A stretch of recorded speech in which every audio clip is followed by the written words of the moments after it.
Hi, I'm Dallas Dickinson, Director of Production on Star Wars The Old Republic, the new story-driven MMO from BioWare and LucasArts.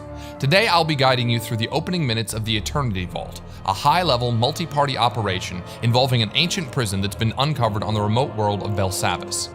Inside this prison, a terrible evil has broken free that now threatens both the Republic and the Empire.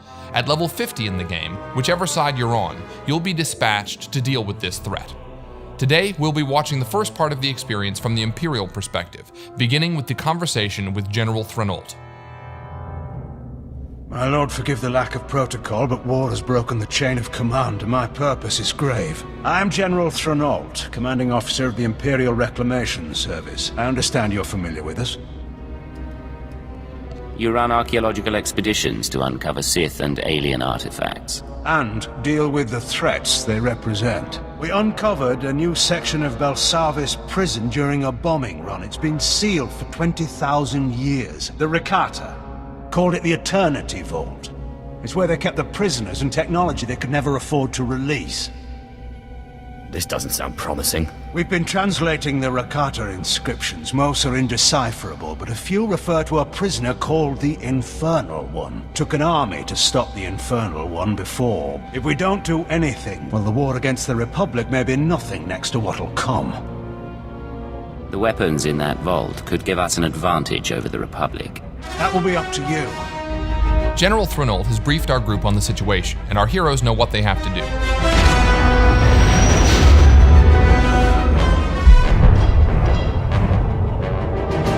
Within Belsavis atmosphere, proceeding to surface. All hands prepare for enemy fire. The Eternity Vault defenses are active. Coming into Belsavis' atmosphere, the Imperial ship has come under fire from the prison turrets and is going down. The players must get to the escape pods. Each player takes his or her own pod to land at different points on the planet's surface. Weather conditions are extreme on this part of Belsavis. Players have to run through the snowstorm to gather up around a burning escape pod. Enter my domain. Children unknowing, they will serve. That voice belongs to the Infernal One. He knows our heroes have come for him, and he has prepared his prison fortress to repel their attack. Our players wisely take a moment to activate any abilities that can give the group defensive and offensive bonuses. They're going to need them. So as the battle begins, you can see the Sith Juggernaut. He's the primary tank for the group, and he's rushing ahead to draw fire from the turrets and the enemy droids. The Sith Assassin is the group's second tank, and he's getting in there also, drawing one of the Eternal Sentinel droids to him with his Force Pull ability. The Sith Assassin has more than just his lightsaber. He also uses lightning attacks and his Wither ability. The other members of the group are focusing their attention on the left side turret. These turrets pack quite a punch, so they need to be taken out quickly. Switching to the Sith Sorcerer, we can see that he's come under attack by some of the droids. Fortunately, the Juggernaut blasts by and gets the droid's attention. The Sorcerer gets some healing now from the Agent, who is one of the medics for the group. And now the Sorcerer can fire off some shock blasts and a lightning attack at the turret. The turret has focused its sights on the Mercenary. That white ray means a powerful area of effect attack is coming, so it's good the Mercenary is off to the side. The Mercenary fires off a few Heatseeker missiles, and you can see on the bar that the group is burning down the turret's strength.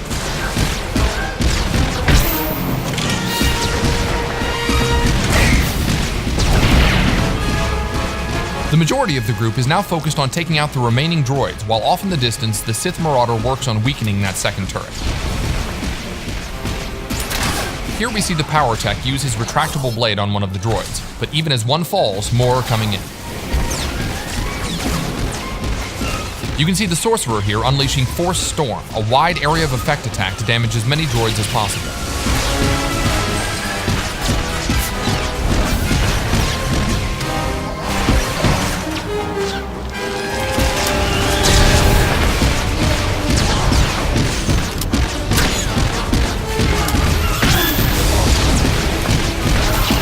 Alright, the last of the droids is down.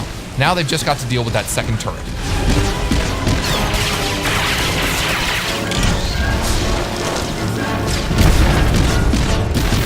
And with one last barrage of missiles, that's down too. My finest creation, machine of machines.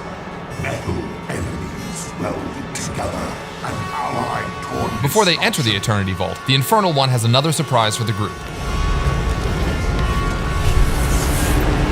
This is going to be a harder fight. The Sith Juggernaut force charges in to kick things off. We switch perspectives to the Operative, who's already firing off some heals.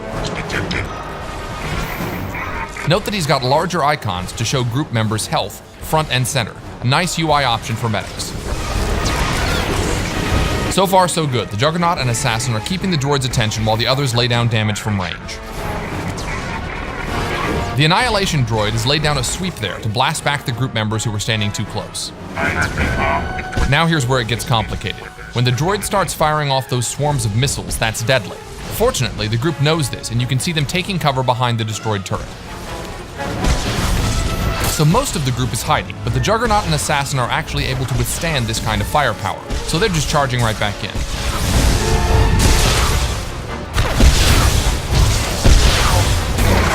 As soon as the missile barrage is over, the rest of the group emerges to continue the fight as well.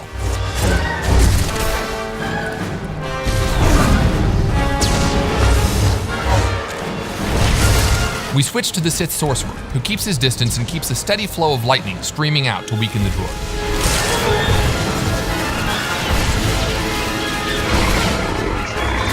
The player slides into first-person view to get a better perspective on the battle. Oh, looks like the Sorcerer got a little too close and got knocked back by that sweeping arm.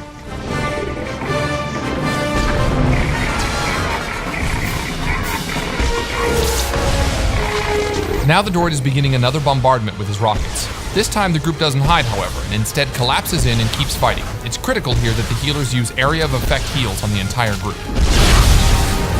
Even so, that's a lot of damage very quickly and the Marauder goes down.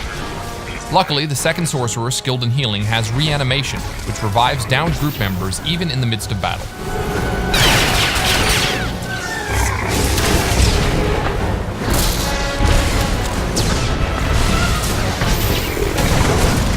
The red targeting reticle over our Sorcerer indicates that he's been targeted for a heavy missile attack. This attack will slam not only him, but anyone standing nearby, so he smartly moves away from the rest of the group to take the hit. Methods analyzed. Engaging stone protocols.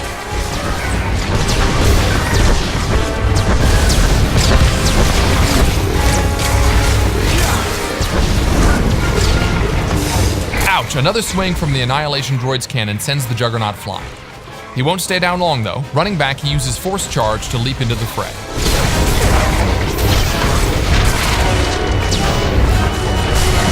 Our heroes maintain their blistering assault, chipping away at the droid's health.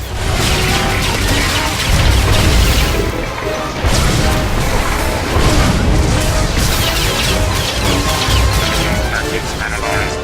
Engaging stone protocols.